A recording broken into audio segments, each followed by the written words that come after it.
সেই জার্মানি থেকে cake order করেছিলেন একজন বাবা তার মিষ্টি মেয়ের জন্য। নমস্কার, আমি বৈশাখী। সোদপুর পানিহাটি থেকে একটা ছোট হোম বেকারি চালাই। স্ক্রিনে দেওয়া নাম্বারে তোমরা আমার সঙ্গে হোয়াটসঅ্যাপ করতে পারো।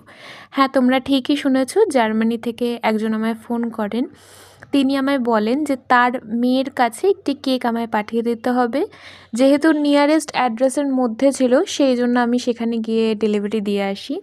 তিনি আমাকে বলেছিলেন কিছু অ্যানিমাল টপার্স কেকের ওপরে বসিয়ে দিতে। আমি সেই অনুযায়ী টপারগুলোকে করে নিয়েছিলাম এবং তার মধ্যে তিনি মেক শিওর করেছিলেন যে একটা প্যারট টপার থাকে। সেই অনুযায়ী আমি সেইভাবে প্যারট টপারটাও বানিয়েছিলাম। সবকটা টপার আমি নিজে হাতে বানিয়েছিলাম এবং খুব ভালোভাবে সাজিয়ে দিচ্ছিলাম, একটু নিজের টাচও রেখেছিলাম।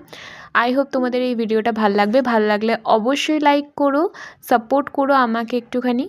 আর এরম অর্ডার তোমরাও করতে চাইলে তোমরা আমার সঙ্গে কন্ট্যাক্ট করতে পারো আমার ফোন নাম্বারে। আর তোমরা খুব ভালো থেকো।